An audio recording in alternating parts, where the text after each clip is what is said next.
จิตไว้กับกายก็พอทำได้นะมีสติอยู่กับตัวพอสมควรจิตก็สะอาดปลอดโปร่งดีนะอย่างนี้จิตที่สะอาดปลอดโปร่งไม่มีกิเลสนิวรณ์ท่านเรียกว่าจิตมีสมาธิระดับหนึ่งแล้วนะถ้าต้องการพิจารณาธรรมะที่ปรากฏเกิดขึ้นใดๆโดยเฉพาะในกายใจของเรานี้ถ้าทำเป็นก็สามารถทำได้นะหรือว่าจะอาศัยความสงบอาศัยความปลอดโปร่งนั้นทำกรรมฐานต่อไปให้จิตสงบยิ่งขึ้นก็ได้นะอันนี้สำหรับท่านที่พอทำได้แต่บางท่านที่มาใหม่ๆโดยเฉพาะท่านที่ไม่เคยฝึกหรือว่าอยู่ที่บ้านปล่อยจิตลอยไปที่นั่นที่นี่ฟุ้งซ่านอยู่กับอันนั้นอันนี้พอเข้ามาปฏิบัติเนี่ยมันรู้สึกว่ายากเย็นเหลือเกินนะพยายามให้จิตอยู่กับเท้าบางคนจนจะหัวทิ่มอยู่แล้วก็ยังไม่ยอมอยู่นะอันนี้ก็ต้องใช้ความเพียรพยายามฝึกให้มันมากขึ้นนะหรือว่าอาจจะใช้เทคนิคเพิ่มเติมอะไรขึ้นมาก็ได้บางเทคนิคผมก็ไม่ได้สอนเนื่องจากต้องการให้ง่ายๆนะให้เดินแล้วก็รู้ตัวไปธรรมดาธรรมดาแต่บางท่านเนี่ยรู้ธรรมดาธรรมดาจิตมันไม่ค่อยอยู่เพราะว่ามันเคยฟุ้งซ่านคิดโน่นคิดนี่มาเยอะก็ทำความรู้ให้เพิ่มขึ้นไปก็ได้หรือว่าสร้างถ้อยคำที่เป็นคำบริกรรมหรือคำพูดมาบอกตัวเองสอนตัวเองก็ได้นะเช่นว่าเท้าซ้ายพุทธเท้าขวาโท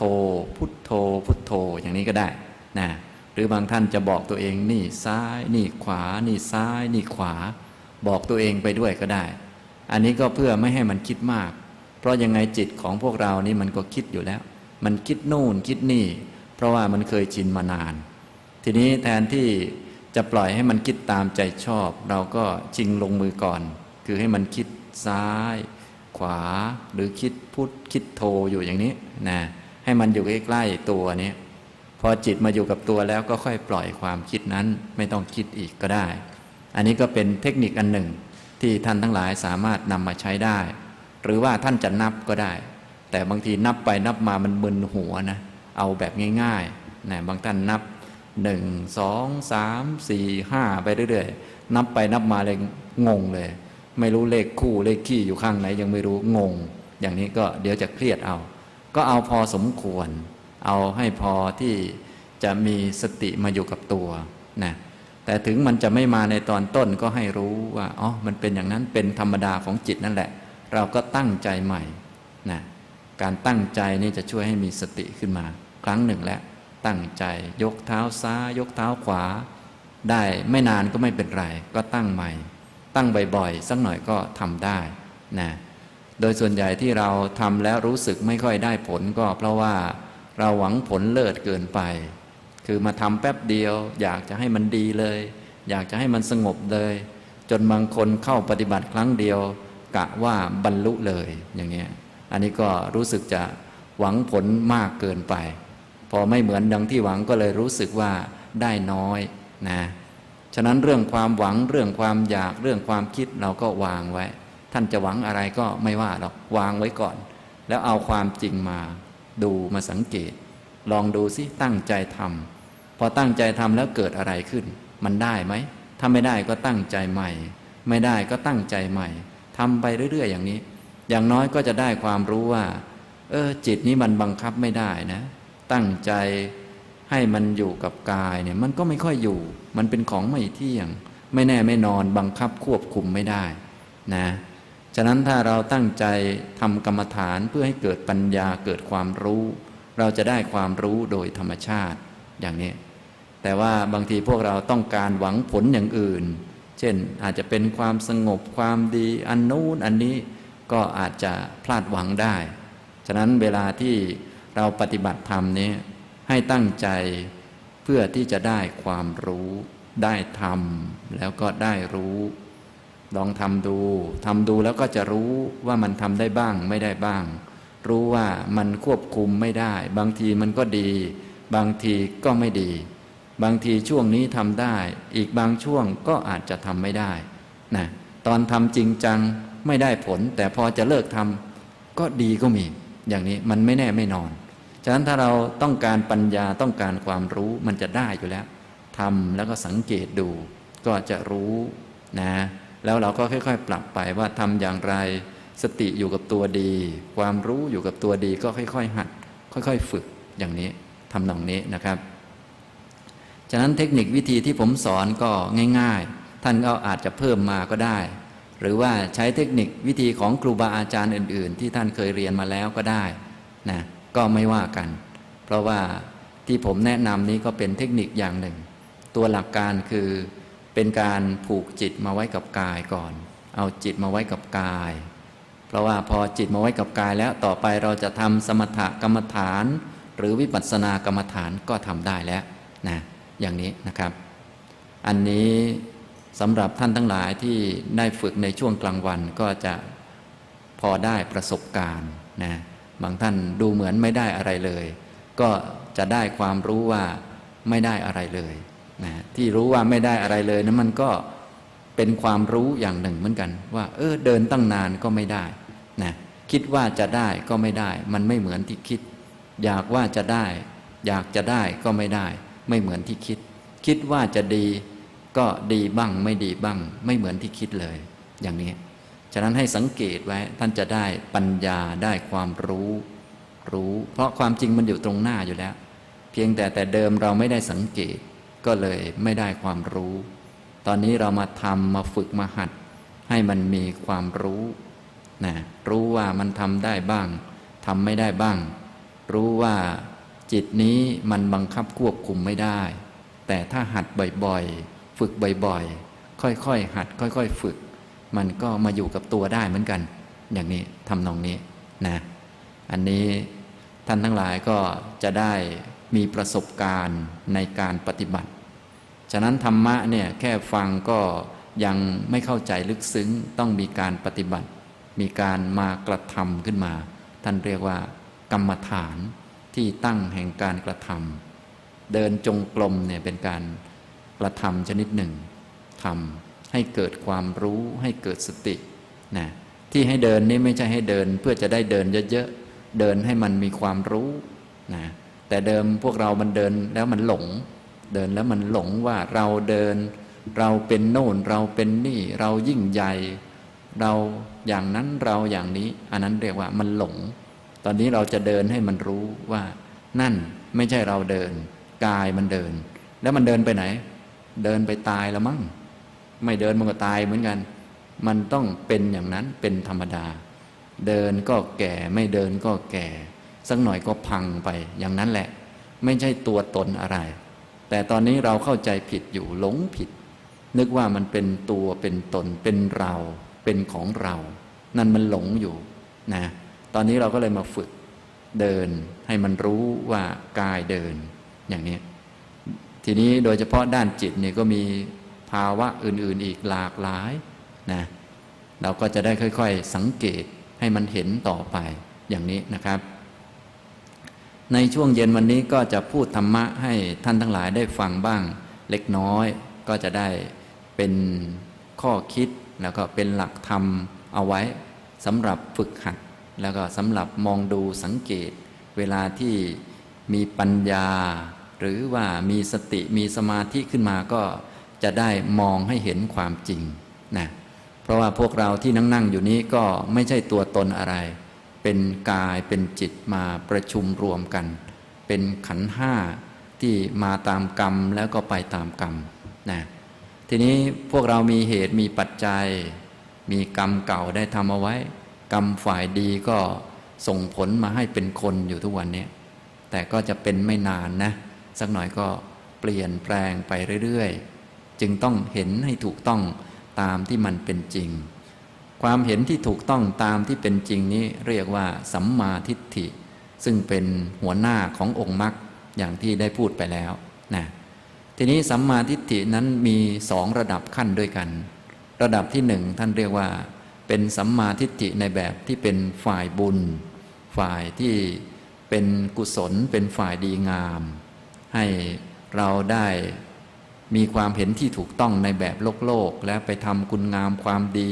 เวียนว่ายตายเกิดในฝ่ายที่ดีๆอย่างนี้ ได้ของดี แต่ของดีที่ได้มาก็ไม่เที่ยงอีกนั่นแหละเหมือนกับพวกเราตอนนี้มาเกิดเป็นคนก็นับว่าได้ภพภูมิที่ดี อันนี้สมมุติเอาแต่ถึงจะดียังไงก็ไม่เที่ยงนะขนาดดีขนาดนี้ยังทุกข์เกือบตายเลยนะถ้าเป็นภพภูมิที่เป็นอบายเนี่ยสงสัยหนักกว่านี้เยอะนะท่านก็ลองสังเกตดูสัตว์อบายทั้งหลายที่เกิดด้วยกรรมที่ไม่ดีก็จะทุกข์ทรมานกว่าพวกเรามากอย่างนี้ทำนองนี้สัมมาทิฏฐิหรือความเห็นที่ถูกต้องในแง่ที่เข้าใจชัดว่าสัตว์ทั้งหลายที่วนเวียนอยู่ในโลกเนี่ยเป็นไปตามกรรมที่ได้โน่นได้นี่อะไรต่อมิอะไรก็เป็นไปจากการกระทำของตัวอันนี้เรียกว่าเป็นสัมมาทิฏฐิเหมือนกันนะเป็นความเห็นที่ถูกต้องในชั้นแบบโลกนี้เป็นระดับที่หนึ่งนะส่วนสัมมาทิฏฐิความเห็นที่ถูกต้องอีกชั้นหนึ่งเป็นขั้นสูงเรียกว่าความเห็นถูกต้องในแง่รู้อริยสัจรู้อริยสัจสี่รู้จักทุกข์รู้จักเหตุเกิดทุกข์รู้จักความดับทุกข์และรู้จักหนทางให้ถึงความดับทุกข์อันนี้เป็นสัมมาทิฏฐิเป็นความเห็นที่ถูกต้องชั้นสูงในชั้นที่เป็นอริยมรรคนะที่พวกเราต้องการจะฝึกกันเนี่ยเราต้องการชั้นสูงนี่แหละแต่บางคนชั้นสูงนี่อาจจะยังไม่ถึงก็อย่าลืมให้ได้ชั้นพื้นไว้ด้วยนะจะได้อยู่ในโลกแบบไม่ลำบากมากนักหรือว่าไม่ทำผิดมากเกินไปแล้วก็ถ้าถูกแบบต้นๆแบบโลกเนี่ยก็สามารถที่จะเป็นพื้นฐานเป็นที่อาศัย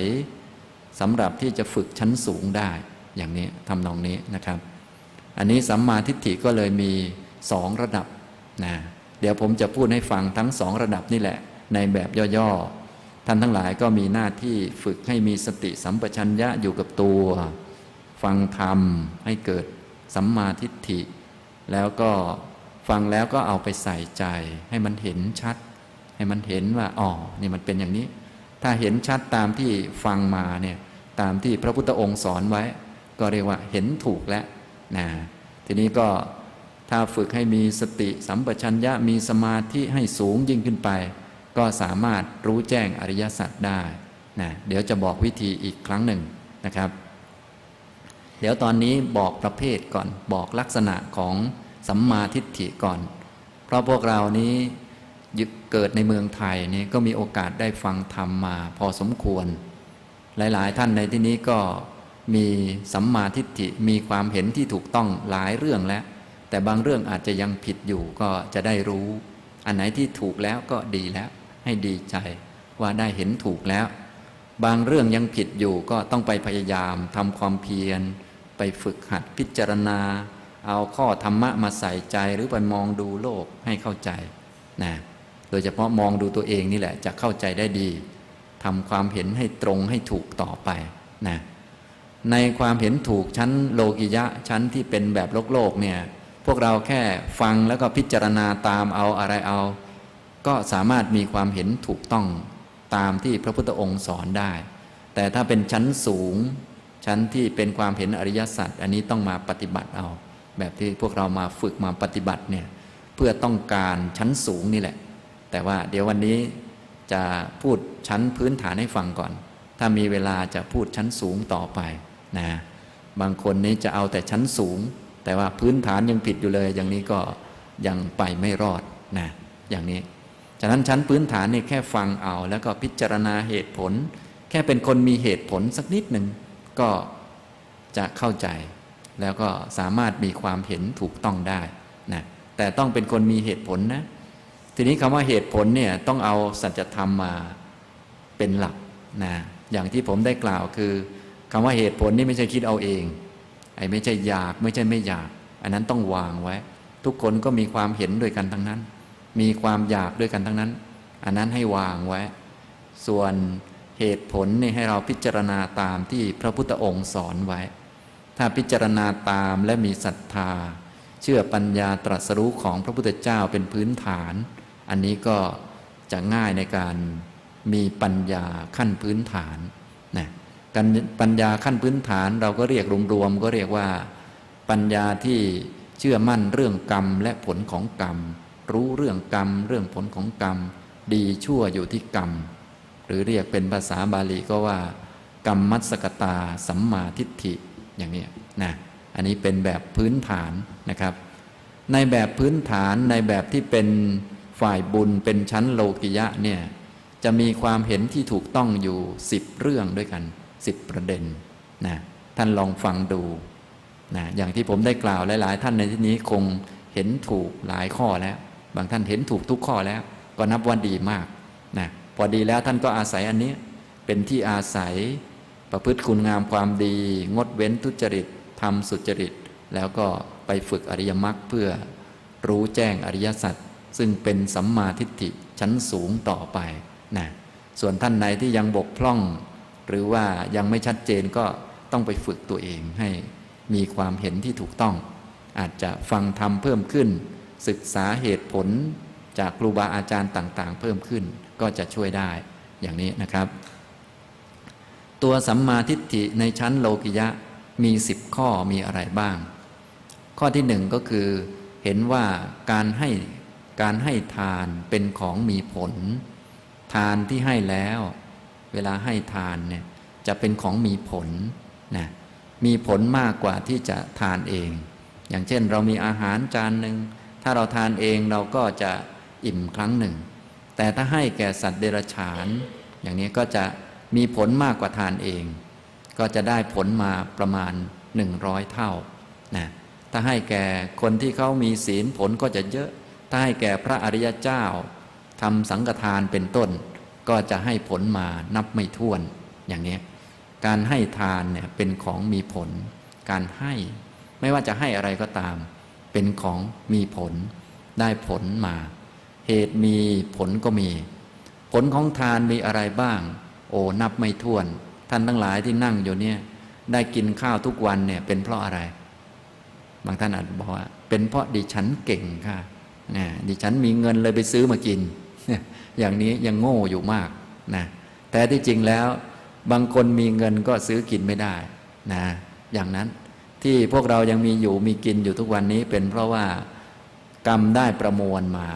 ได้ประมวลมีกรรมหนึ่งนำเกิดและกรรมอื่นๆได้หลายกรรมก็ประชุมลงให้มีอยู่มีกินได้นั่นได้นี่พวกเราก็เลยมีความสะดวกสบายอยู่ทุกวันนี้นะถ้าจะดูฝ่ายตรงกันข้ามที่ไม่ค่อยมีอะไรกินก็ดูสัตว์ทั้งหลายที่ไม่ค่อยมีอะไรกินพวกนั้นเขาเกิดด้วยอกุศลนะไม่ค่อยมีฝ่ายดีมาช่วยให้ผลส่วนพวกเรานี่สบายนะอย่างนี้ทำนองนี้ที่ได้มีอยู่มีกินอยู่ทุกวันนี้ก็เป็นเพราะว่าได้เคยให้มาก่อนส่วนจะให้มาจากชาติไหนนั้นก็อีกเรื่องหนึ่งการให้ที่แตกต่างกันเหตุมันต่างกันผลก็ต่างกันแต่ละคนก็เลยได้อาหารที่ต่างกันมีอาหารกินต่างกันที่มีอาหารกินต่างกันไม่ใช่เพราะอยู่คนละท้องถิ่นแต่เพราะทำกรรมมาต่างกันอย่างนี้ต้องเข้าใจที่อาหารต่างกันเพราะอะไรเพราะดิฉันดูอีสานค่ะทางโน้นอยู่กรุงเทพเลยต่างกันแท้ที่จริงมีลึกซึ้งกว่านั้นที่ลึกซึ้งกว่านั้นก็คือกรรมได้ประมวลมาทำไมคนนี้จึงเกิดภาคอีสานทำไมชนนี้จึงเกิดกรุงเทพทำไมอาหาร2คนจึงต่างกันแท้ที่จริงกรรมเนี่ยมันอยู่เบื้องหลังมันอยู่ฉากหลังฉะนั้นเราจึงมองเห็นได้ค่อนข้างยากจึงต้องเชื่อเรื่องกรรมเรื่องผลของกรรมก็จะเข้าใจได้ง่ายอย่างนี้นะพวกเราทั้งหลายในเมืองไทยก็คงจะได้ฟังเรื่องทานบ่อยๆทานเป็นของมีผลที่พระพุทธองค์ทรงสอนทานเป็นของมีผลเนี่ยสอนให้มีปัญญาสัมมาทิฏฐิให้รู้จักเหตุจักผลไม่ใช่สอนให้เราหวังผลของทานอย่างโน้นอย่างนี้พวกเราโดยทั่วไปเนี่ย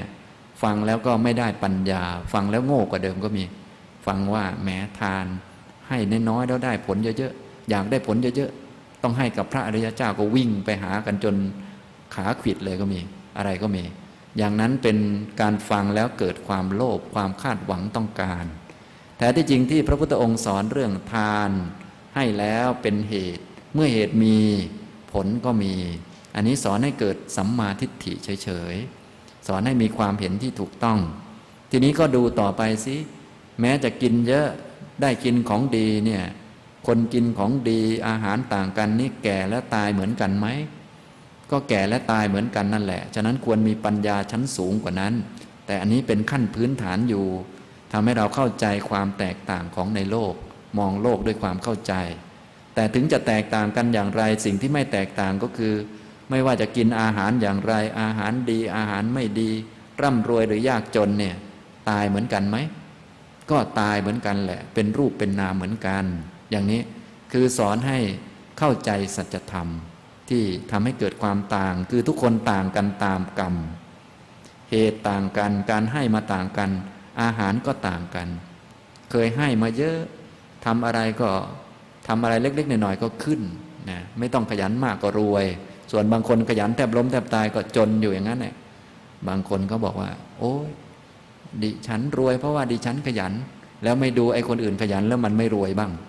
แท้ที่จริงที่เรารวยนี่ไม่ใช่เพราะขยันแต่เพราะเคยให้มาจึงรวยนะแต่ว่าบางคนนี่ไม่รู้ก็ยกตัวเองขึ้นมาว่าเพราะเราเก่งอย่างนู้นอย่างนี้เพราะเราเรียนหนังสือชั้นสูงแล้วก็ทำงานเขาก็คิดไปเรื่อยแต่ที่จริงคนที่ขยันแล้วจนมีไหมก็มีเหมือนกันอย่างนี้เขาไม่คิดนะทำนองนี้ฉะนั้นพวกเราต้องรู้จักเบื้องหลังการถ่ายทำแต่ว่าถึงแม้บางคนรวยบางคนยากจนบางคนหากินยากลำบากบางคนหากินง่ายๆบางคนไม่หายังได้กินทั้งหมดทุกคนตายไหมตายเหมือนกันแหละนะมันมีระดับพื้นฐานคือมันต่างกันเพราะกรรมส่วนระดับสูงคือมันเหมือนกันเป็นรูปเป็นนามอยู่นานๆก็แก่แก่แล้วก็ตายตายแล้วก็เกิดใหม่ถ้ายังมีกิเลสเวียนว่ายตายเกิดเหมือนเดิมฉะนั้นธาตุนี้จะกินดีขนาดไหนถ้ากรรมไม่ดีก็ตกอบายได้เหมือนกันถึงชาตินี้จะกินไม่ค่อยดีอดอยากบ้างแต่ถ้าทำกรรมดีก็ไปสวรรค์ได้เนี่ยอย่างนี้ทำตรงนี้สอนให้เกิดสัมมาทิฏฐินะฉะนั้นเวลาเราฟังธรรมต้องฟังให้ได้สัมมาทิฏฐิให้ได้ความรู้เข้าใจว่าสิ่งต่างๆเนี่ยมันไม่ใช่ใครจะเสกเอาได้มันไม่มีใครบันดาลให้เหตุเนี่ยมันมีผลเนี่ยมันจึงมีเหตุมันต่างผลมันก็ต่างนะฉะนั้นทุกคนแต่ละท่านในที่นี้ต่างกันเลยไม่เหมือนกันสักคนเพราะอะไรเพราะเหตุมันต่างกันเหตุอันที่หนึ่งก็คือการให้เป็นของมีผลฉะนั้นแต่ละคนก็หากินยากบ้างหากินง่ายบ้างไปทำงานแล้วสะดวกไหมพวกท่านเนี่ยบางท่านก็สะดวกบางท่านไม่สะดวกเพราะอะไรบางท่านอาจจะเป็นเพราะอันโน้นเป็นเพราะอันนี้ท่านก็คิดไปแต่ที่จริงมันมีเบื้องหลังกว่านั้นอีกเยอะนะเบื้องหลังที่ลึกซึ้งที่อยู่ฉากหลังเลยก็คือกรรมเก่านะตัวกรรมการให้ทานอันนี้เป็นของมีผลทำให้เราได้นั่นได้นี่ได้ลาภได้โน่นได้นี่เยอะแยะทุกเราเป็นอยู่ทุกวันนี้ได้เสื้อผ้าเครื่องนุ่งห่มอันนู้นอันนี้มากมายอย่างนี้ทำนองนี้อันนี้อันที่หนึ่งการให้ทานเป็นของมีผลนะอย่าลืมดูสังเกตดูอย่าไปนึกว่าอันนั้นได้เพราะเก่งเพราะดีอะไรแต่เป็นเพราะของเก่ามานะอย่างนี้เราก็จะได้เข้าใจเหตุเข้าใจผลนะผลมันต่างเพราะเหตุมันต่างอันนี้เรียกว่าเป็นคนมีเหตุผลแต่ถึงจะต่างกันอย่างไรก็เหมือนกันแหละคือเป็นทุกข์เหมือนกันไม่เที่ยงเหมือนกันกินเยอะก็ทุกข์กินน้อยก็ทุกข์อิ่มก็ทุกข์หิวก็ทุกข์พอกันแหละว่าไปแล้วเนี่ยมีสองชั้นด้วยกันมีชั้นธรรมดาแสดงความต่างสัตว์โลกแตกต่างกันตามกรรมจำแนกให้เลวและประณีตไม่เหมือนกันแต่ที่เหมือนกันคือเป็นก้อนทุกข์เป็นอุปทานขันธ์ห้าที่ไม่เที่ยงเหมือนกันหมดอย่างนี้นะครับต่อไปสัมมาทิฏฐิขั้นพื้นฐานชั้นโลกิยะอันที่สองก็คือการบูชาการทำความเคารพการทำบุญเล็กๆน้อยๆเป็นของมีผลการบูชาการทำความเคารพการให้เกียรติผู้อื่นพวกนี้เป็นของมีผลอย่างพวกเรากราบพระเนี่ยมีผลไหมมีผลมากนะกราบพระทุกวันเนี่ยไหว้พระทำความเคารพพ่อแม่มีผลไหมมีเคารพครูบาอาจารย์เคารพคนที่มีอายุมากกว่ารู้จักให้เกียรติคนโน้นคนนี้เป็นของมีผลนะมีผลทั้งนั้นเลยพวกนี้ มีผลอะไรบ้าง อย่างพวกเราทั้งหลายนั่งอยู่นี้หรือว่าไปในสังคมก็ดีมีคนให้เกียรติเราไหมมีคนให้เกียรติเรา หรือบางทีเขาก็เชิญไปในงานเชิญไปเป็นเกียรติงานนั้นหน่อยงานนี้หน่อยที่เราได้รับเชิญไปเป็นผู้มีเกียรตินี้เป็นเพราะเราใหญ่โตหรือว่าเราเป็นคนดีไม่ใช่เป็นเพราะเราเคยทำความเคารพมาก่อนเขาจึงให้เกียรติเรานะกรรมนี้ได้ประมวลมาก็ให้ผลแต่ถ้าเราดูอย่างพวกควายเนี่ยควายจะเดินมางานแต่งงานเขาให้เกียรติไหมไม่ให้ทำไมไม่ให้เพราะว่าพวกนั้นเกิดด้วยอกุศลไม่มีพวกผลดีให้อย่างนี้ทำนองนี้ฉะนั้นถ้าท่านรู้จักเปรียบเทียบท่านก็จะมองเป็นนะโลกนี้มันเป็นที่ดูบุญบาปและผลแห่งบุญและบาปในเมื่อเหตุต่างกันผลก็เลยต่างกันแต่พวกเราบางทีมองไม่เป็นพอเห็นคนต่างกันก็ทำไมมันต่างกันทำไมมันอย่างนั้นทำไมมันอย่างนี้วุ่นวายไปบางคนก็อยากจะเหมือนคนอื่นอีกอะไรอีกพยายามเหมือนคนอื่นทำไมไม่ได้เหมือนคนอื่นก็ยิ่งงงไปอีกนะแต่ที่จริงมันมีเบื้องหลังด้วยก็คือกรรมเก่านั่นเองที่พวกเราได้รับอยู่ทุกวันนี้ก็กรรมเก่าได้สร้างฉากมาพวกเราจึงมีหน้าที่เรียนรู้ให้เข้าใจยอมรับแล้วก็อาศัยพื้นฐานอันนี้อาศัยเขาเรียกว่าต้นทุนอันนี้ทำคุณงามความดีต่อไปนะก็เราได้เกิดเป็นมนุษย์แล้วก็ถือว่าต้นทุนได้มาดีฉะนั้นอย่าไปลงทุนจนตกอบายก็แล้วกันบางคนได้ต้นทุนมาดีแต่ไปตกชาวบ้านเขาอย่างนี้ก็จบเลยนะได้ต้นทุนมีข้าวมากินอะไรมากินแต่ว่าไม่เคยบริจาคให้ชาวบ้านเขาเลยหวงแหนอยู่นั่นแหละอย่างนี้ก็ไม่ไหวต้นทุนดีแต่ทำไม่ดีก็หล่นได้เหมือนกันอย่างนี้นะฉะนั้นจึงต้องรู้จักคุณค่าของทานที่เรามีข้าวกินเนี่ยนะเห็นไหมมีข้าวกินเนี่ยโอ้อย่างนี้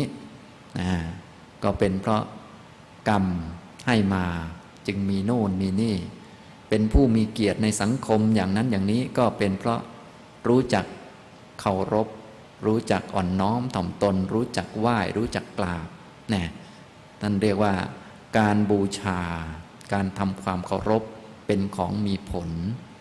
ฉะนั้นท่านทั้งหลายก็อย่าลืมมีความเห็นให้ถูกต้องรู้จักไหว้รู้จักเคารพคนที่ควรเคารพบูชาคนที่ควรบูชาอันนี้เป็นของดีและที่เราได้เป็นผู้มีเกียรติในสังคมใครก็เชิญเราอย่างนั้นอย่างนี้ไม่มีใครไล่เราหนีไปไหนเนี่ยก็เป็นเพราะว่ากรรมได้ประมวลมาคือทางด้านมนุษย์เนี่ยกรรมมันประมวลหลายกรรมประมวลเข้ามาเป็นคนคนเดียวนะกรรมหนึ่งให้ตามาอีกกรรมหนึ่งให้หูมาอีกหลายๆกรรมให้อาหารให้อะไรมันประมวลมานะฉะนั้นระบบกรรมนี้มันยุติธรรมที่สุดแล้วนะทีนี้พวกเราตาไม่ค่อยชัดเจนก็ต้องเชื่อพระพุทธเจ้าแล้วก็ค่อยๆสังเกตดูนะอย่างพวกเราทั้งหลายที่เกิดในเมืองไทยนี้มีโอกาสได้ฟังเรื่องนี้บ่อยๆแต่บางทีฟังแล้วไม่ได้สัมมาทิฏฐิก็เลย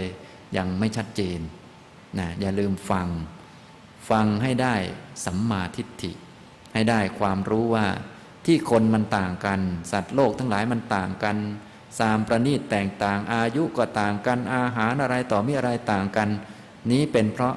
เหตุมันต่างกรรมมันต่างแต่ทุกคนที่ต่างกันนี้ตายเหมือนกันหมดจะได้เลิกอยากเป็นบางคนฟังไม่เข้าใจอยากจะได้อย่างเขาอีกแล้วนี่ก็โง่ฟังแล้วโง่อย่างนั้นไม่ดีต้องฟังแล้วฉลาดนะอย่างนี้บางคนเห็นคนอื่นเขาได้กินอาหารดีๆกินเยอะโอ้ยอยากจะได้อย่างเขาอย่างนี้นี่ก็เกินไปนะทำนองนี้นะครับต่อไปอันที่สามความเห็นถูกอันที่สามก็คือความเห็นว่าการทำสาธารณประโยชน์ต่างๆการช่วยเหลือสังคมการทำอะไรที่เป็นสาธารณะการบริจาคที่เป็นสาธารณะนั้นเป็นของมีผลการบริจาคที่เป็นสาธารณะเช่นอะไรบ้างเช่นการเสียภาษีการบริจาคเป็นสังฆทานสร้างห้องน้ำสร้างกุฏิถวายพระสร้างโรงพยาบาลสร้างโรงเรียนสร้างสวนสาธารณะอย่างนี้เป็นต้นพวกนี้เป็นของมีผลอะไรบ้างมีผลให้เราได้ใช้ของที่เป็นสาธารณะ เช่นถนนสวนสาธารณะอะไรต่อมีอะไรต่างๆอย่างทุกวันนี้เราขับรถไปไหนมาไหนก็ขับบนถนนมีคนไล่เราลงจากถนนไหมไม่มีนะแต่ถ้าหมาสักตัวมาอยู่แถวนี้เขาจะขับรถชนนะเขาไล่มันหนีทำไมต่างกันระหว่างคนกับหมาน่าจะมีสิทธิ์อยู่ในโลกพอๆกันแต่ทำไมดูเหมือนมันไม่พอกันที่เป็นอย่างนั้นก็เพราะกรรมได้ประมวลมานะอย่างนี้ทำนองนี้บางคนกรรมประมวลมาดีมากเวลาจะเดินทางไปไหนเขาต้องกวาดทางให้เรียบร้อยมีคนเฝ้าอะไรเรียบร้อยเลยอันนั้นแสดงว่ากรรมทำมาดีมากนะทำสาธารณประโยชน์อะไรต่อมีอะไรมาเยอะช่วยเหลือผู้อื่นมาเยอะช่วยเหลือสังคมมาเยอะฉะนั้นพอไปไหนแล้วก็เขาก็จะกวาดทางให้นะพวกเรามีคนกวาดทางให้ไหมไม่ค่อยมีแสดงทำมาน้อยหน่อยแต่ว่าก็ยังดีนะอันนี้แตกต่างกันท่านจะไปอิจฉาเขาก็ไม่ได้แหมอิจฉาเขาหรือว่าแหมอย่างนั้นอย่างนี้บางคนเห็นคนอื่นเขาได้ดีไปอิจฉาเขาอีกอะไรอีกอันนี้ก็โง่เกินไปเขาได้ของที่เขาควรจะได้ให้ดีใจกับเขาที่เขาได้อย่างนั้นนะแล้วก็ต้องรู้ความจริงว่าถึงเราได้ไม่ค่อยดีอย่างเขาไม่มีคนกวาดถนนให้เราเดินเราก็กวาดเองท้ายที่สุดก็ตายพอกันแหละแน่อย่างนี้จะได้เข้าใจความต่างของคนในโลกฉะนั้นในโลกนี้จะให้ทุกคนเท่าเทียมกันนี้มันเป็นไปไม่ได้เพราะว่าเหตุมันไม่เท่ากันเหตุมันไม่เท่ากันผลมันจะเท่ากันได้ยังไงมันเป็นไปไม่ได้บางคนเดินไปไหนมาไหนมีแต่คนล้อมหน้าล้อมหลังดูให้อะไรให้สะดวกไปหมดอย่างบางทีเราเนี่ยจะทำอะไรก็โอ้ยโดนขัดแข้งขัดขาจะไปไหนก็โอ้ลำบากลำบนต้องทำเองหมดเราจะไปอิจฉาเขาอะไรเขาก็ไม่ได้ฉะนั้นคนที่อิจฉาคนที่เขาได้อิจฉาคนอื่นเขาเป็นคนโง่นะฉะนั้นท่านทั้งหลายได้ฟังเรื่องนี้แล้วก็อย่าไปอิจฉาชาวบ้านเขาให้ยินดีที่เขาได้ของดีๆยินดีที่เขาได้กินของดีๆเพราะเขาได้ของเขายินดีที่เขาได้สะดวกสบายเพราะเขาได้ของเขานะถ้าไม่ใช่ของเขาเขาไม่ได้หรอกอย่างนี้ทำนองนี้นะครับนี้เป็นความเห็นถูกข้อที่3ก็คือการทำสาธารณประโยชน์ต่างๆเป็นของมีผลทำให้ได้ใช้สิ่งที่เป็นสาธารณะต่างๆเยอะแยะอย่างพวกเราอย่างน้อยๆก็ได้อย่างมาใช้สอยที่ของที่เป็นของกลางเช่นยุวพุทธิกสมาคมอย่างนี้ทำไมได้มีโอกาสใช้สอยเป็นเพราะเราสมัครมาละมั้งอย่างนี้แต่ที่จริงถ้าย้อนกลับไปมันลึกซึ้งกว่านั้นทำไมเราจึงเกิดเป็นคนทำไมเราจึงเกิดแถวนี้ทำไมเราจึงเกิดความคิดอย่างนี้ทำไมจึงมีอายุยืนอยู่จนถึงทุกวันนี้ทำไมขับรถมาแล้วไม่ตายซะก่อนถึงมาที่นี่ได้เนี่ยมันลึกกว่าที่เราคิดเยอะนะครับฉะนั้นเรื่องกรรมและผลของกรรมท่านก็ไม่ให้คิดมากเดี๋ยวจะเป็นบ้าเอาพอสมควรให้รู้จักว่าคนทั้งหลายมันแตกต่างกันตามกรรมมันจำแนกสัตว์ให้เลวและประณีตแตกต่างที่ผมพูดให้ฟังเยอะๆเนี่ยไม่ใช่พูดให้ท่านเป็นบ้าหรอกพูดให้ท่านเข้าใจมองดูคนอื่นจะได้เลิกอิจฉาเขามองดูคนอื่นจะได้เข้าใจเขาว่าเขาก็ได้ของเขามาตามกรรมไปตามกรรมส่วนทางเราก็ให้รับรู้เรื่องนี้เสร็จแล้วก็ของชั่วไม่ดีก็อย่าไปทำของดีก็ทำเป็นพื้นฐานเป็นที่อาศัยแล้วก็ฝึกอริยมรรคต่อไปแน่อย่างนี้ฉะนั้นเราเกิดมาเป็นมนุษย์นี่มันประเสริฐแล้วมันดีแล้วก็ใช้พื้นฐานอันนี้ฉะนั้นได้เกิดเป็นคนเนี่ยจะดีจะไม่ดีจะยากจนอะไรอย่างไรมันก็พอสมควรอยู่พอที่จะฟังธรรมฟังอริยมรรคมีองค์8ฝึกแล้วก็ถึงนิพพานได้เอาเท่านั้นก็พอไม่ต้องไปอยากได้อยากมีอะไรเหมือนคนอื่นเขาหรอกเพราะได้เยอะกว่านี้มันตายเหมือนกันแหละดีไม่ดีได้เยอะกว่านี้ยิ่งเหนื่อยกว่าเดิมอีกบางทีมีคนล้อมหน้าล้อมหลังจะไปไหนก็มีคนจัดพิธีให้ถ้ามองดูดีๆก็ดูเหมือนไม่ค่อยเป็นอิสระมีแต่คนล้อมไปล้อมมาเซ็งเหมือนกันนะอย่างพวกเราไม่ค่อยมีคนสนใจดีเหมือนกันหลบไปไหนก็ได้สบายเลยอย่างนี้แต่บางคนอิจฉาเขาอย่างนี้ก็โง่ไปนะทำนองนี้อันนี้ที่พูดให้ฟังก็เพื่อให้เห็นว่าผลที่เกิดขึ้นปรากฏให้เห็นอยู่ในโลกคนทั้งหลายมีความแตกต่างกันก็เพราะเหตุมันต่างเหตุมีผลมีนะทางพุทธเราเนี่ยสอนเหตุมันมีนะเหตุมันต่างผลมันก็ต่างก็เรื่องปกตินะแต่ตอนนี้พวกเรายังมองไม่ค่อยเห็นนะ นึกว่ามีตัวตนมีนู่นมีนี่อยู่แต่ที่จริงมันมีเบื้องหลังนะครับ ต่อไปข้อที่ 4ก็คือผลแห่งกรรมผลและวิบากแห่งกรรมที่ทำดีและทำชั่วมีอยู่จริงในข้อที่4นะผลและวิบากของกรรมที่ทำดีและทำชั่วมีอยู่จริงๆท่านทั้งหลายก็คงเจออยู่เป็นประจำแล้วเศษกรรมก็ดีวิบากก็ดีอะไรก็ดีมีอยู่จริงๆถูกด่าก็ถูกจริงๆนะมีใครไม่เคยถูกด่าบ้างเนี่ยก็เคยโดนทั้งนั้นแหละแต่ว่าบางทีเราไม่เข้าใจว่าทำไมจึงโดนด่าทำไมเราจึงโดนด่าครับเป็นเพราะเราเลวหรือมั้งเราเลยโดนด่าเป็นเพราะเราทำผิดเราเลยโดนด่าแต่ที่จริงไม่ใช่นะที่โดนด่าเป็นเพราะว่าเคยทำกรรมไม่ดีไว้พอทำกรรมไม่ดีไว้แล้วถ้าผลแห่งกรรมที่ทำไม่ดีนั้นให้ผลเต็มที่ก็ทำให้ตกอบายตอนนี้เรามาเกิดเป็นคนก็ให้ได้เฉพาะเศษกรรมนะวิบากที่เบาที่สุดของวจีทุจริตก็คือทำให้เราถูกด่าถูกนินทาถูกว่าร้ายถูกใส่ร้ายนะที่เราถูกใส่ร้ายเนี่ยไม่ใช่เพราะเราดีหรือเราไม่ดีเราจะดีหรือจะไม่ดีมันก็ถูกใส่ร้ายอยู่แล้วเป็นธรรมดา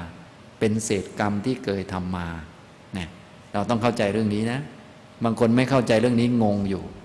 ว่าโอ้ที่เขาด่าเราเป็นเพราะเราไม่ดีละมั้งก็อาจจะคิดอย่างนั้นนะท่านอาจจะพยายามปรับปรุงตัวเองให้ดีขึ้นสมมุติเรานิสัยไม่ดีเขาด่าเราก็ปรับปรุงตัวให้มีนิสัยดีขึ้นพอมีนิสัยดีขึ้นแล้วเขาจะด่าเราไหมด่าเหมือนเดิมลองดูก็ได้นะต่อให้ดีเป็นอย่างพระพุทธเจ้ามีคนด่าไหมมีเหมือนเดิม อย่างนี้บางท่านไม่เข้าใจนึกว่าโอ้เป็นเพราะนิสัยเราไม่ดีอย่ามั่งอย่างนั้นอย่างนี้อ้าวถ้าอย่างนั้นพระพุทธเจ้าโดนด่าพระพุทธเจ้านิสัยไม่ดีหรือไม่ใช่เป็นเพราะกรรมเก่าเศษของกรรมที่ทำเอาไว้ท่านก็จะบอกให้ว่าที่ถูกด่าอย่างนี้อย่างนี้เป็นเพราะเศษกรรมอะไรอะไรแต่พวกเรามันไม่รู้ไงพอไม่รู้ก็ต้องศรัทธาเชื่อมั่นว่ามันเป็นอย่างนี้ก็ค่อยๆสังเกตดูทำไมคนนั้นถึงโดนทำไมเราถึงไม่โดนหรือทำไมเราถึงโดนเขาถึงอะไรต่อมีอะไร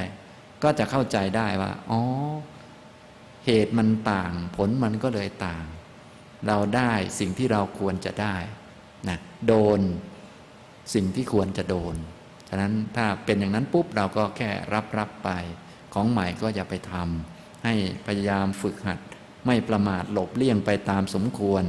บริหารไปแต่ถ้าหลบเลี่ยงแล้วหนีไม่ออกก็ยอมรับนะในของดีๆเนี่ยคงไม่ต้องห่วงเพราะเราสบายอยู่แล้วนะมนุษย์เราเนี่ยส่วนใหญ่ได้รับผลของกรรมดีส่วนกรรมไม่ดีวิบากไม่ดีให้ได้เฉพาะเศษกรรมถูกด่าก็เล็กๆน้อยๆถูกตบก็นิดๆหน่อยๆนะโดนตัดแข้งตัดขาบ้างก็เศษกรรมนะอย่างนี้ไม่รุนแรงนักถ้าเป็นอย่างสัตว์อบายเนี่ยวันๆเนี่ยถูกแต่ด่าถูกแต่ใส่ร้ายอย่างพวกเราก็นิสัยไม่ดีก็เยอะแยะไปใส่ร้ายสัตว์มากมายอย่างเช่นแมงสาบอยู่ในบ้านเราเนี่ยเราก็ไอ้ตัวร้ายมาอยู่ในบ้านเราทำไมเนี่ยมาใส่เชื้อโรคให้บ้านเราอย่างนี้แมงสาบมันคิดจะมาปล่อยเชื้อโรคใส่บ้านเราไหมไม่อันนั้นเราไปใส่ร้ายมันนะเห็นไหมทำไมคนจึงใส่ร้ายแต่สัตว์ทั้งหลายทั้งที่สัตว์นี่มันก็ไม่ได้คิดจะมาทำร้ายคนเลยไม่ได้คิดจะทำให้คนรำคาญอย่างหนูมันมาอยู่ที่ข้างบนเพดานบ้านเราวิ่งกันคุกคักคุกคักคุกคักอย่างนี้มันมาแกล้งให้คนรำคาญไหมไม่ทำไมคนจึงไปใส่ร้ายมันว่ามันมาทำให้เรารำคาญได้ถามหนูมันสักคำไหมว่าเนี่ยแกมันทำให้ฉันรำคาญหรือเปล่าเนี่ยไม่มันแค่มาทำมาหากินหรือบางทีมาหาที่ออกลูกเฉยๆเนี่ยอย่างนี้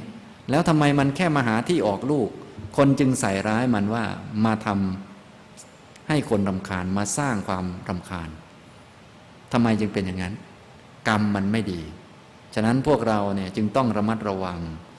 คนที่เขาทำกรรมมาไม่ดีมีแนวโน้มที่จะทำให้เรามองเขาในแง่ไม่ดีเราจึงต้องอย่าไปมองเขาในแง่ไม่ดีนะอย่างเห็นคนที่หน้าตาโหดร้ายเป็นแบบขุนโจรอย่างนี้เราก็จะมองเขาจะมาทำร้ายเราหรือเปล่าอย่างนี้เราไปมองเขาในแง่ร้ายไปใส่ร้ายเขาโดยเฉพาะพวกสัตว์เดรัจฉานเนี่ยเราจะใส่ร้ายกันเยอะมากนะทั้งที่ เขาไม่ได้คิดจะทำอะไรเราหรอกอย่างเช่นงูวิ่งผ่านหน้าบ้านเราอย่างเงี้ยเฮ้ยงูจะมากัดเรางูมันคิดจะมากัดคนไหมไม่แล้วทำไมเราบอกว่างูจะมากัดเราอย่างนี้ชื่อว่าเราใส่ร้ายมันไหมใส่ร้ายมันแน่อย่างนี้เห็นไหมทำไมงูมันถึงถูกใส่ร้ายนักมันแค่ทำมาหากินเฉยๆมันแค่ไปหาคู่ของมันไปนอนกอดเมียมันเฉยๆทำไมเราจึงบอกว่ามันมาทำร้ายคนมันเป็นผลของกรรมไม่ดีฉะนั้นพวกเราเนี่ยนานๆถูกใส่ร้ายทีหนึ่งอย่าเป็นโอดครวญนักเลยบางคนก็โอ้ยเศร้าดิฉันไม่ได้ทำอะไรผิดค่ะดิฉันถูกใส่ร้ายอย่างโน้นอย่างนี้โอ้อย่างนี้นานๆโดนทีไม่เป็นไรหรอกอย่างเราใส่ร้ายแมงสาบเนี่ยใส่ร้ายอยู่ทุกวันมันไม่ได้เห็นทำผิดสักอย่างหนึ่งมาอยู่บ้านเราทำไมไล่มันหนีอย่างโน้นอย่างนี้แมงสาบมันก็ไม่รู้ตัวเองนะมันมั่วเฮ้ยเราผิดอะไรวะงงนะแมงสาบบางตัวมันก็แม่มาไข่ทิ้งไว้แล้วก็ไปเลยพอมันโตมาก็กลายเป็นแมงสาบกำพร้าไม่รู้จะไปไหนเรียนหนังสือก็ไม่จบไม่รู้เรื่องเลยมันก็อยู่แถวนั้นพวกเราก็ใส่ร้ายแต่มันหาว่ามันจะมาเป็นเชื้อโรคบ้างอย่างนั้นบ้างอย่างนี้บ้างก็ไล่มันไปอย่างนี้ทำไมพวกนั้นจึงถูกใส่ร้ายรู้ไหมเป็นเพราะกรรมไม่ดีพวกเราเนี่ยก็เหมือนกันนานๆจะถูกใส่ร้ายสักทีหนึ่งพวกท่านเคยโดนไหมคงเคยมาบ้างนะนั้นเป็นแค่เศษกรรมเล็กๆน้อยๆส่วนพวกสัตว์น่ะโดนเต็มๆเพราะว่าเขาเกิดด้วยอกุศลฉะนั้นจึงถูกใส่ร้ายอยู่เรื่อยอย่างนั้นอย่างนี้นะไอ้ควายมันโง่เหลือเกินคือควายฉลาดมันไม่มีมันโง่ทุกตัวแหละเราก็ใส่ร้ายแต่มันว่ามันโง่นึกว่ามีควายฉลาดด้วยหรือควายตัวไหนมันจบปริญญาบ้างมันไม่มีหรอกทำไมเราไปใส่ร้ายแต่มันอะไรเนี่ยมันเป็นอย่างนี้มันวุ่นวายนะบางคนก็เห็นอะไรที่เขาไม่ชอบเช่นเห็นเหี้ยอย่างเนี้ยหาว่ามันเป็นตัวอับโชคอวมงคลอะไรก็ไม่รู้ตัวร้ายตัวอย่างนี้ตัวร้ายกว่าคนนั่นแหละตัวร้ายกว่าไอ้ตัวนั้นอีกแต่เราก็ใส่ร้ายแต่มันแน่อย่างนี้ทำไมไอ้พวกนั้นจึงถูกใส่ร้ายเยอะนักกรรมไม่ดีเห็นหรือยังนะผลวิบากของกรรมดีไม่ดีมีปรากฏอยู่ทั่วโลกนะทั้งหมดทุกคนก็ได้รับผลของกรรมที่ตนทำแต่ท้ายที่สุดทุกคนตายไหมตายเหมือนกันหมดวนเวียนอย่างนี้หมดฉะนั้นพวกเราถ้าไม่ระวังเนี่ยตอนนี้ดีๆอยู่ตัวเองได้รับผลของกรรมดีแต่ไปใส่ร้ายผู้อื่นเขาเนี่ยเดี๋ยวก็เป็นอย่างเขาคุ้มกันไหมนะวันๆก็ใส่ร้ายแต่ยุงแต่แมลงอยู่นั่นตบยุงอยู่นั่นนะมาสร้างความรำคาญให้เราตีมันก็ว่าไปนะเดี๋ยวเธอจะโดนตบบ้างนะอย่างนั้นฉะนั้นพวกเราจึงต้องรู้จักเรื่องกรรมเรื่องผลของกรรมให้มั่นคงจะได้ระมัดระวังงดเว้นทุจริตแล้วก็ทำสุจริตนะถ้าดียิ่งขึ้นไปกว่านั้นก็มองให้เข้าใจโลกว่าโอ้ทุกคนนี่นะเป็นเพื่อนเกิดแก่เจ็บตายแม้เราจะเกิดในสุคติภูมิก็ไม่พ้นความตายเหมือนกันเขาเกิดในทุกขติก็ทุกข์ยากมากมายท้ายที่สุดก็ตายเหมือนกันเกิดในสุคติก็ดิ้นรนเพื่อจะมีชีวิตรอดท้ายที่สุดก็ไม่รอดตายหมดแล้วก็เกิดใหม่มาก็ตายอีกสัตว์อบายก็เหมือนกันกับเราหัวอกเดียวกันคือดิ้นรนเพื่อมีชีวิตรอดหาอาหารกินเท่านั้นแหละลำบากกว่าเราอีกท้ายที่สุดก็ตายเหมือนกันเกิดใหม่อีกเหมือนกันแล้วก็ตายอีกน่าสงสารพอกันแหละอย่างนี้นี่เราจะได้เข้าใจนะทีนี้ถ้าเราไม่ได้ฝึกไม่ได้หัดเนี่ยเราก็ลำบากมากนะลำบากจริงๆนะอันนี้ผลและก็วิบากแห่งกรรมที่ทำดีและทำชั่วมีอยู่จริงท่านทั้งหลายคงได้ฟังบ่อยๆแล้วอันนี้นะแต่ว่าบางทีไม่ได้ใส่ใจไม่ได้พิจารณาผมก็เลยมาพูดให้ฟังท่านก็อย่าลืมจำไว้แล้วต่อไปให้มีสติมีเรื่องอะไรเกิดขึ้นถูกด่าถูกนินทาถูกใส่ร้ายก็อย่าลืมให้เข้าใจว่า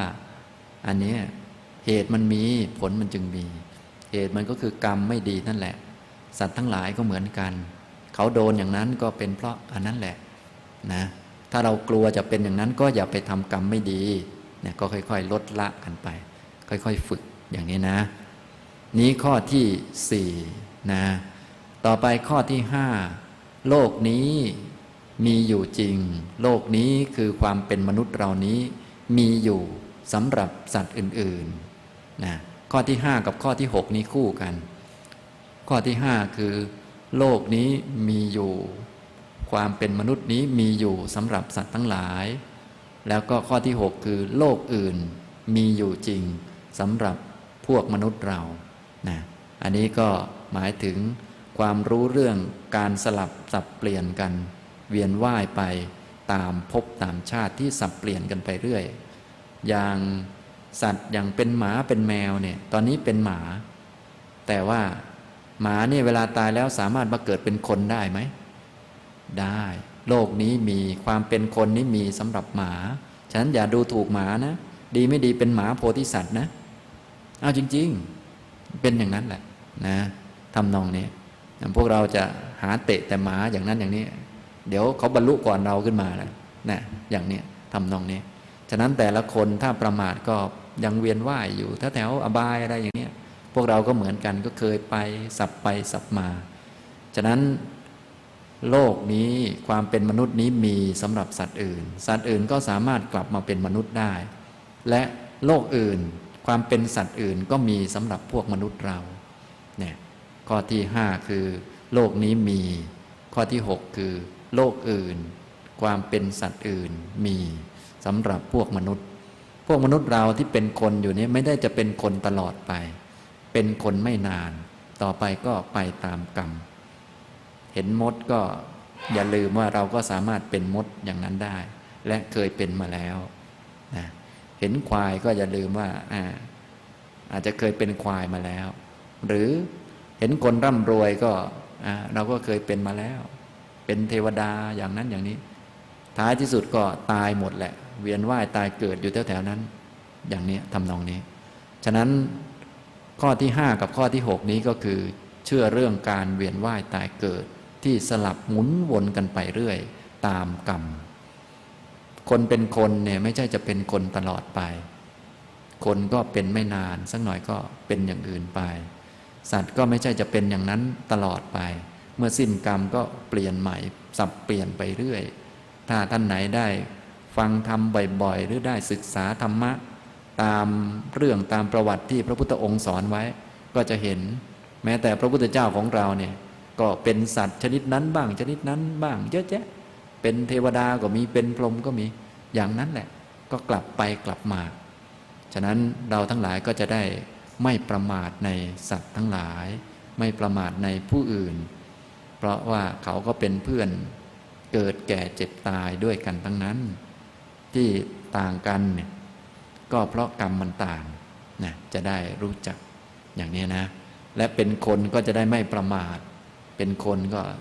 ถ้าหลงลืมขาดสติไปก็ไปตกอบายได้เนี่ยจึงต้องใช้ชีวิตด้วย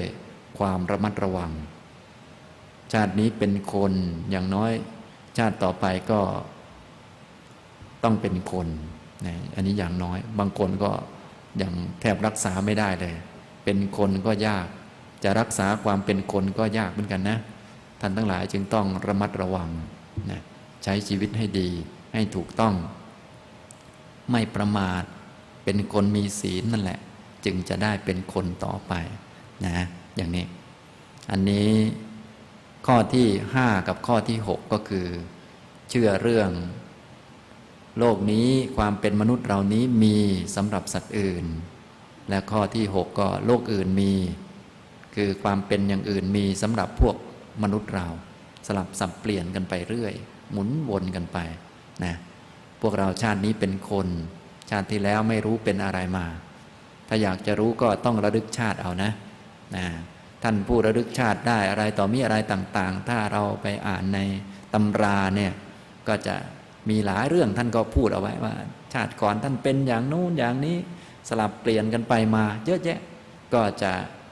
รู้สึกเศร้าสะเทือนใจที่วัฏฏะสงสารเนี่ยมันน่ากลัวแล้วก็ส่วนใหญ่พากันทำผิดตกอบายกันเป็นอันมากนะฟังแล้วก็จะได้เกิดความเบื่อหน่ายบางคนไม่รู้เรื่องฟังเรื่องเทวดาอยากจะเป็นเทวดาอย่างเขาอย่างนี้เรียกว่าฟังแล้วได้มิจฉาทิฏฐิเห็นผิดอยู่ แต่ที่จริงฟังเพื่อให้เกิดปัญญาสัมมาทิฏฐิเห็นว่ามันสับเปลี่ยนกันเราก็เคยมาแล้วเป็นมาแล้วสักหน่อยก็ตายไปก็หมุนวนกันไปอยู่อย่างนี้นะอย่างนี้ทำนองนี้นะเขาเกิดดีเราก็ดีใจด้วยแต่ว่าท้ายที่สุดทุกคนก็หมดอายุตายไปเวียนว่ายตายเกิดไปตามกรรมอย่างนี้นะอันนี้ข้อที่5กับข้อที่6ต่อไปข้อที่7กับข้อที่8เนี่ยจะเกี่ยวกับเรื่องพ่อแม่ข้อที่7คือมารดาเป็นผู้ที่มีอยู่จริงเป็นคนพิเศษจริงๆสำหรับลูกนะข้อที่8คือบิดาเป็นคนพิเศษจริงๆสำหรับลูกนะอันนี้ข้อที่7กับข้อที่8มารดามีบิดามีมารดาหรือว่าแม่ของเรานี่เป็นคนพิเศษสำหรับเราเป็นคนพิเศษในที่นี้ก็หมายถึงถ้าทำดีกับท่านความดีก็จะมีผลมากเป็นพิเศษถ้าทำชั่วความชั่วก็จะมีผลมากเป็นพิเศษเป็นคนพิเศษมากฉะนั้นคนพิเศษนี่อันตรายเหมือนกันนะแล้วก็ดีมากด้วยอย่างนี้นะเราจะบอกว่าด่าแม่ก็เหมือนกับด่าผู้อื่นแหละอย่างนี้ไม่ได้อย่างนี้เห็นผิดแม่ไม่ใช่เพื่อนของเราไม่ใช่ญาติไม่ใช่พี่น้องแต่เป็นแม่เป็นคนพิเศษถ้าทำผิดกับแม่เนี่ยก็จะผิดมากมากกว่าปกติถ้าทำถูกก็ถูกมากนะได้รับผลดีมากนะถ้าอย่างทางธรรมะท่านก็สอนเอาไว้ถ้าฆ่าคนเป็นร้อยเป็นพันคนเนี่ยก็ไม่เป็นอนันตริยกรรมฆ่าแล้วถ้าต่อมาสำนึกผิดได้เลิกทำสำรวมระวังมาปฏิบัติธรรมบรรลุธรรมได้ไปสวรรค์ก็ได้แต่ถ้าฆ่าแม่ปุ๊บเนี่ยเป็นไงเป็นอนันตริยกรรมห้ามสวรรค์ห้ามมรรคผลนิพพานเนี่ยอย่างนี้มันร้ายแรงกว่ากันมากเนี่ยทำนองนี้ฉะนั้นพวกเราจึงต้องระมัดระวังจะไปเห็นว่าแม่เหมือนคนอื่นไม่ได้บ่นแม่นี่เหมือนบ่นลูกน้องไหมเหตุมันนี่ดูเหมือนกันแต่ผลมันไม่เหมือนนะทำนองนี้ฉะนั้นท่านทั้งหลายจึงต้องระมัดระวังคนใกล้ตัวนี่อันตรายเยอะแต่ก็ดีเยอะเหมือนกันด้วยนะอย่างนี้ทำนองนี้เวลาที่จะหาผู้ที่ควรรับทานเช่นเราจะให้สิ่งโน้นสิ่งนี้เพื่อให้การให้ได้ผลมากก็ไม่ต้องหายากไปให้แม่นั่นแหละนะไม่ต้องไปวิ่งวุ่นอย่างโน้นอย่างนี้พวกเราบางทีไม่รู้เรื่องนึกว่าโอ้ไปให้ที่โน่นที่นี่ได้ผลเยอะแต่ที่จริงคนใกล้ตัวนั่นแหละได้ผลเยอะที่สุดนะอย่างนี้นะท่านเรียกว่ามารดาเป็นผู้พิเศษจริงๆบิดาก็เป็นผู้ที่พิเศษสำหรับคนนั้นๆฉะนั้นเมื่อกรรมได้ประมวลมาเหมาะแก่คนนั้นๆแล้วจึงมีลักษณะที่พิเศษที่ไม่เหมือนคนอื่นนะอย่างนี้ทำนองนี้นะถ้าท่านพิจารณาให้ลึกซึ้งก็จะเข้าใจได้ง่ายก็คือว่าโลกนี้เอาเฉพาะที่เป็นมนุษย์ไม่ต้องพูดถึงสัตว์เพราะว่ามันเยอะมากนะเอาเฉพาะมนุษย์ก็มี 7,000 กว่าล้านคนทำไมจึงเป็นแม่คนนี้ทำไมจึงเป็นพ่อคนนี้นะฟังแค่นี้ก็รู้แล้วว่ามีเบื้องหลังการถ่ายทำมาและเลือกสรรแล้วเหมาะกับเรามากที่สุดนะฉะนั้นแม่นะเป็นคนเหมาะกับเรามากเหมาะจริงๆนะบางคนเหมาะยังไงคุยกันไม่ค่อยรู้เรื่องเลยนั่นแหละเรียกว่าเหมาะที่สุดแล้วเหมาะกับเราเหมาะกับเราฉะนั้นถ้าเราดีกว่านี้ก็จะไม่ได้แม่คนนี้นะเราก็พอๆกันจึงคุยกันไม่ค่อยรู้เรื่องอย่างนี้ฉะนั้นในเมื่อเข้าใจอย่างนี้แล้วเราก็มีหน้าที่ทำให้ถูกต้องเท่านั้นถ้าทำผิดปุ๊บก็จะผิดมากนะอย่างนี้ฉะนั้นพวกเราโดยทั่วไปเนี่ยยังเห็นผิดเพี้ยนอยู่บ้างบางข้อนะที่ผมพูดมาตอนนี้ก็8ข้อเข้าไปแล้วบิดาก็เป็นคนพิเศษสำหรับลูกเหมือนกันถ้าทำดีก็ดีมากถ้าทำชั่วผลที่ไม่ดีก็มากตามไปด้วยนะถ้าฆ่าบิดาก็กลายเป็นปิตุฆาตเป็นอนันตริยกรรมห้ามมรรคผลนิพพานไปเลยอย่างนี้ทำนองนี้นะฉะนั้นพ่อแม่เราไม่ใช่เพื่อนเรานะไม่ใช่อันนู้นอันนี้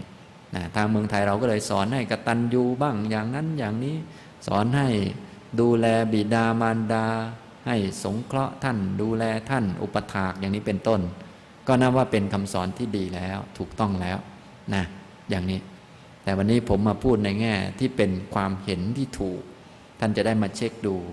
8ข้อผ่านไปแล้วนะทุกท่านมีครบกันหรือยังครับเนี่ยบางท่านได้ฟังแล้วก็มีหลายข้ออยู่แต่บางข้อยังไม่ค่อยชัดเจนนะหรือบางข้อก็มีแล้วแต่ผิวๆอยู่ยังไม่ได้พิจารณาให้ลึกซึ้งยังไม่เห็นชัดไม่รู้ว่ามันอยู่ตรงไหนยังงงอยู่อันนี้ก็อย่าลืมจำไว้ดีๆต่อไปก็จะได้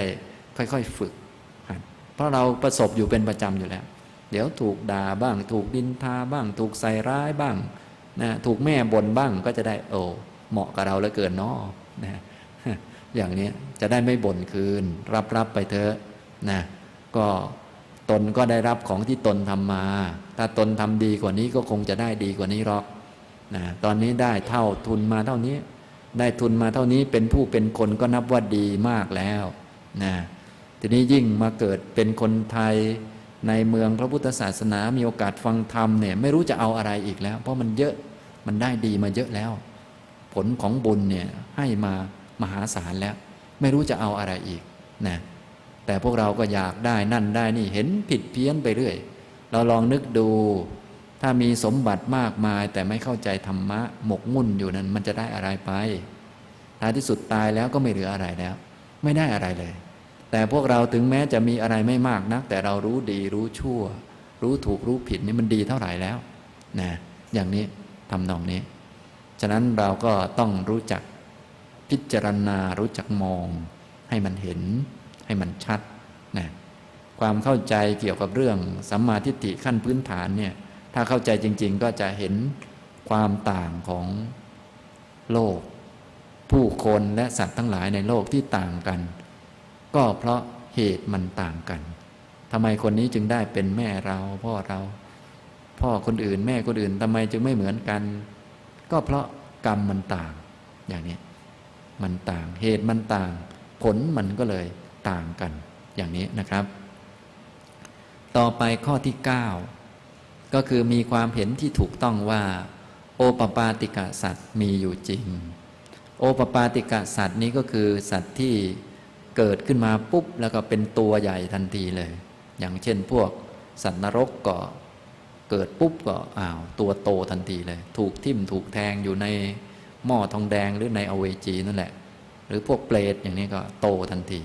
นะหรือพวกเทวดาเกิดไปปุ๊บถ้าเป็นเทวดาเทพบุตรก็เหมือนชายหนุ่มอายุ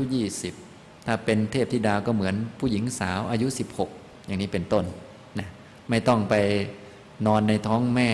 ให้ลืมความหลังเหมือนพวกเราไปนอนในท้องแม่ไม่ได้หายใจ9 เดือน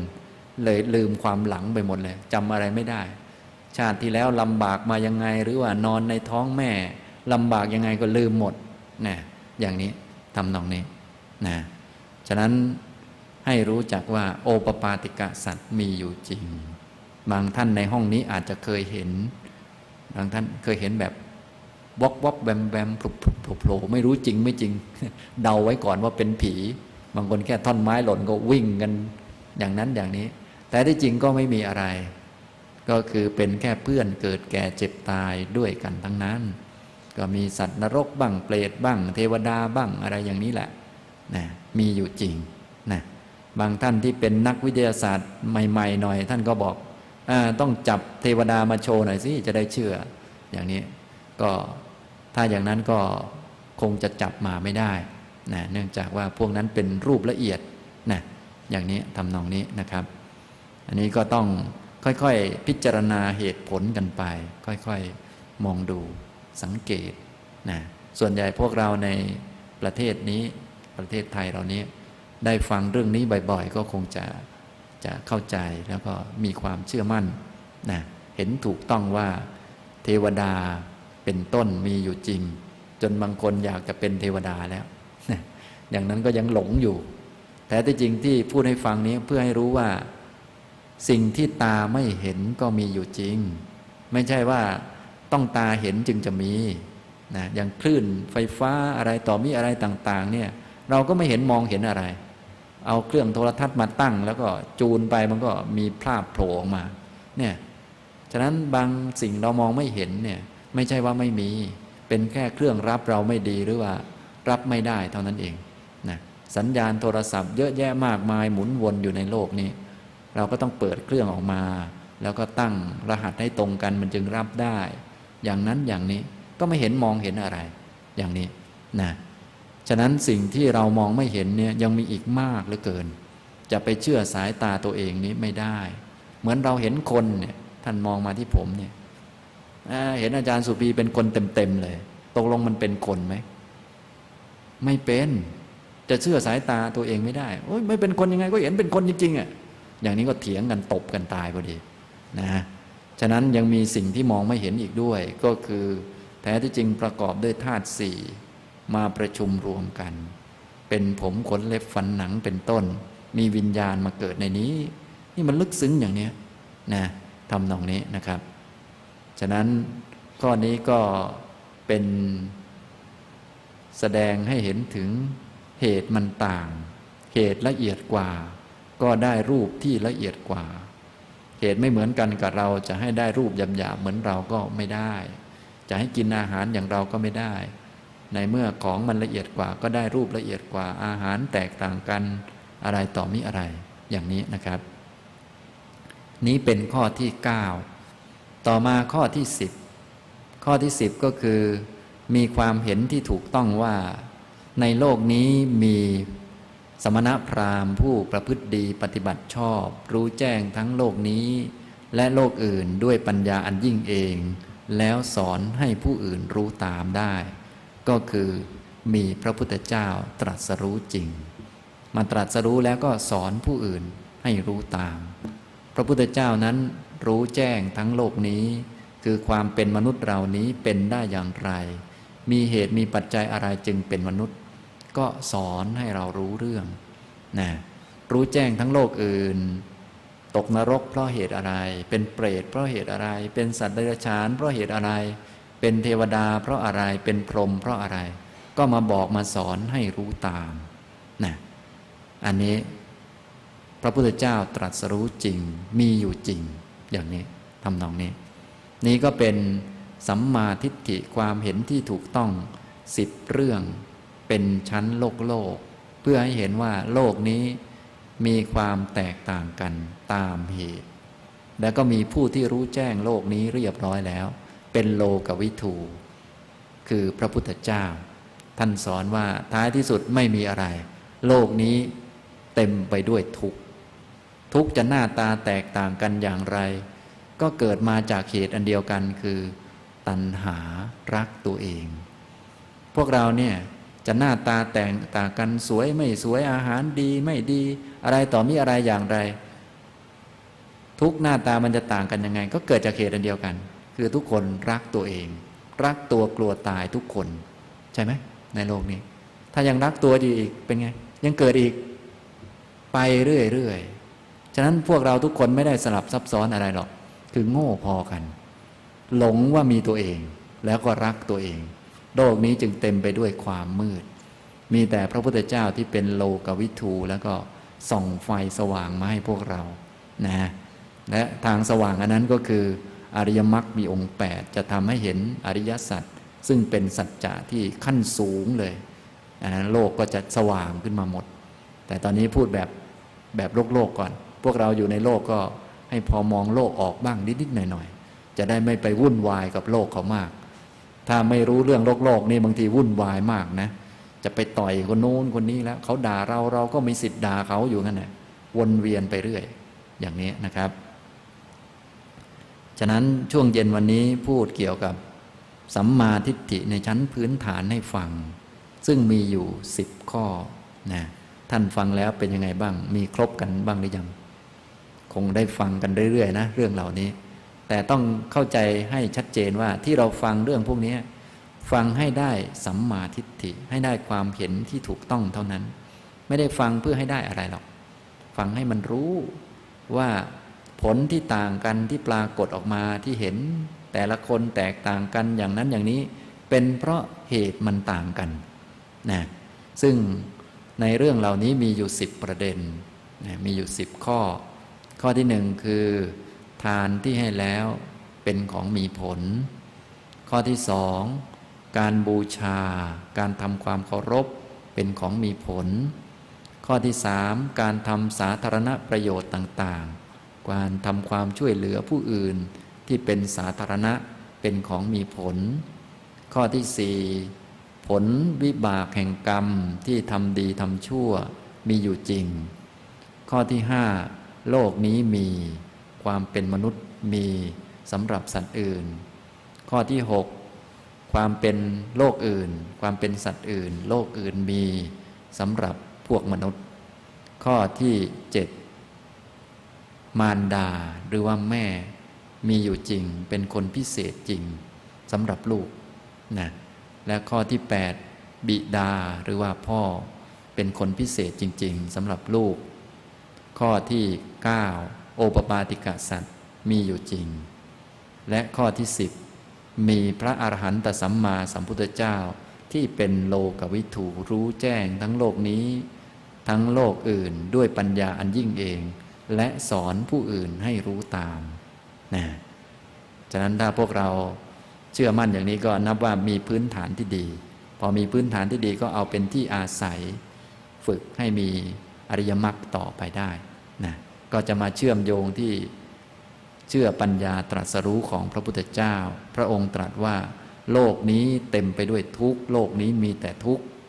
ทุกข์จะหน้าตาแตกต่างกันอย่างไรก็มาจากกิเลสเหมือนกันหมดเราก็มามองดูสิทีนี้นะอย่างนี้ทำนองนี้นะต่อไปก็จะเป็นสัจจะขั้นสูงเป็นสัมมาทิฏฐิขั้นที่เป็นชั้นอริยมรรคก็คือความรู้เรื่องอริยสัจสี่นะฉะนั้นในชั้นโลกนี่มีอยู่10ข้อแสดงให้เห็นเหตุมีผลมีเหตุต่างผลก็ต่างกันซึ่งท่านทั้งหลายก็มองดูความต่างของผู้คนแต่ว่าโลกทั้งอบายทั้งมนุษย์เราทั้งเทวดาทั้งพรหมโลกเนี่ยจะแตกต่างกันอย่างไรแท้ที่จริงก็เป็นอันเดียวกันตามสัจจะขั้นสูงนะคือทั้งหมดที่เกิดตามเหตุตามปัจจัยเป็นไปตามกรรมนี้ล้วนเป็นทุกข์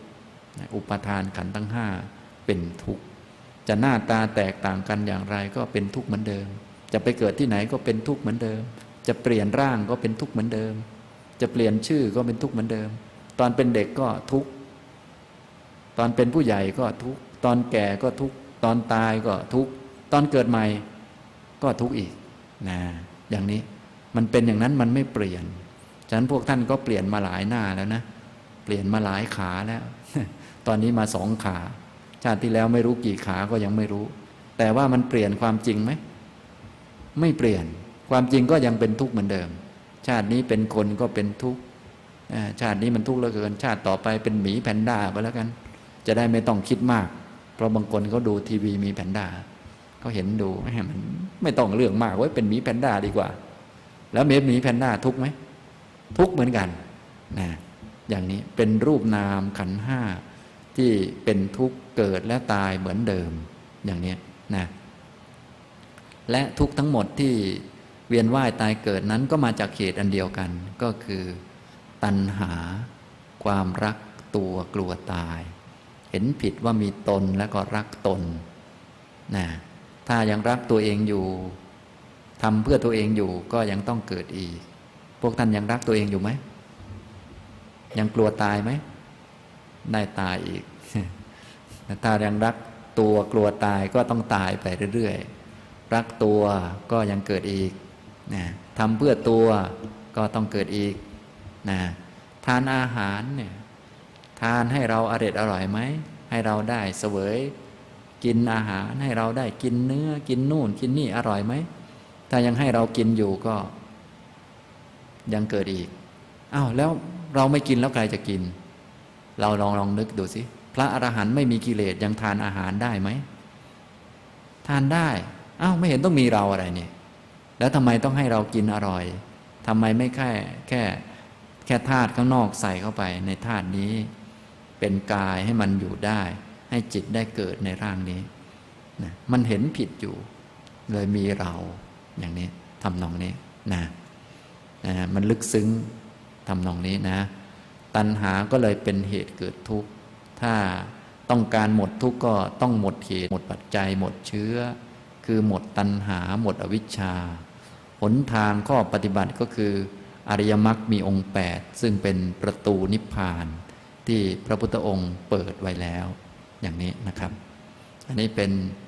ขั้นสูงเดี๋ยวพรุ่งนี้จะพูดให้ฟังแต่ว่าช่วงเย็นวันนี้เน้นพูดเรื่องแบบโลกขยายความเพิ่มเติมนิดหน่อยส่วนชั้นโลกุตระพูดแต่ชื่อให้ฟังท่านทั้งหลายจะได้มีเป็นหลักเอาไว้นะฉะนั้นสรุปแล้วที่เราฝึกปฏิบัติกันเนี่ยก็เพื่อเบื้องต้นให้มีสัมมาทิฏฐินะที่ท่านให้มีสติอยู่ก่อนเนี่ยก็เพื่อให้มีเวลาพิจารณายับยั้งชั่งใจรู้จักอะไรดีอะไรไม่ดีทุกคนเป็นไปตามกรรมถ้าได้รับผลไม่ดีก็ต้องรู้จักว่าอ๋อนี่เป็นของกรรมเก่าอย่าไปทำชั่วให้ยับยั้งนะอย่างนี้ทำนองนี้นะในโอกาสต่อไปก็จะให้ท่านได้ปฏิบัติกันนะอย่าลืมฝึกหัดนะที่ให้มีสตินี้ก็เป็นขั้นพื้นฐานทำไมต้องเอาจิตมาผูกไว้กับตัวก็เพื่อมีเวลาก็เพราะว่าเมื่อมีเหตุการณ์ใดๆอะไรกระทบท่านเรียบร้อยแล้วท่านก็จะได้มีเวลายับยั้งชั่งใจจะได้มีเวลาสังเกตมีเวลาใส่ใจสมมติยกตัวอย่างง่ายๆเห็นแต่ละคนไม่เหมือนกันไอ้หมอนี่ทำไมเป็นอย่างนี้ก็จะได้รู้จักว่าอ๋อที่คนมันไม่เหมือนกันก็เพราะมันไม่เหมือนกันเหตุมันต่างผลมันก็ต่างกันมันก็เป็นอย่างนั้นแหละเป็นเรื่องธรรมดานะโดยเฉพาะเรื่องที่จะหลอกให้เราไปทำทุจริตเนี่ยยิ่งต้องระมัดระวังบางทีถูกคนด่าถ้าขาดสติไม่มีสติอยู่กับตัวปล่อยจิตไปมันก็ไปว่าเขาเลยแต่ถ้ามีสติมาอยู่กับตัวก็จะได้พิจารณาได้อย่างน้อยก็พิจารณาไม่ออกก็อย่าเพิ่งไปทำอะไรมีศีลไว้ก่อนถ้าพิจารณาออกก็โอ้เนี่ยเป็นเพราะเศษของกรรมเก่าเราได้ทำเอาไว้ผลนี้ก็เลยเกิดขึ้นเพราะเหตุเพราะปัจจัยเนี่ยอย่างนี้ทำนองนี้ฉะนั้นการมีสติจึงมีความสำคัญมากท่านทั้งหลายจะต้องไม่ประมาทแล้วก็มีต้นทุนสติเอาไว้กับตัวฝึกไว้นะพอมีเหตุการณ์จำเป็นต้องใช้ก็จะได้ใช้เหมือนเรามีเงินเก็บไว้ในธนาคารมีความจำเป็นก็จะได้ใช้สตินี่จำเป็นมากโดยเฉพาะตอนที่จะหลงไปทำทุจริตเนี่ยจำเป็นมากนะพวกเราเนี่ยที่หลงไปก็เพราะปล่อยจิตอย่างนู้นอย่างนี้เสร็จแล้วก็ไปว่าคนนั้นคนนี้โดยเฉพาะชอบไปตัดสินชาวบ้านไอ้หมอนั่นมันเลวอย่างนั้นอย่างนี้มันเลวมันก็เรื่องของเขาเป็นไปตามกรรมส่วนเราที่ไปตัดสินเขาเนี่ยเลวหรือยังเลวแล้วต้องระวังนะฉะนั้นคนมันต่างกันมันก็เป็นธรรมดาเป็นธรรมชาติอย่าไปด่วนตัดสินคนโน้นคนนี้ถ้าจะดีก็ต้องมาดูก่อนอะไรมันดี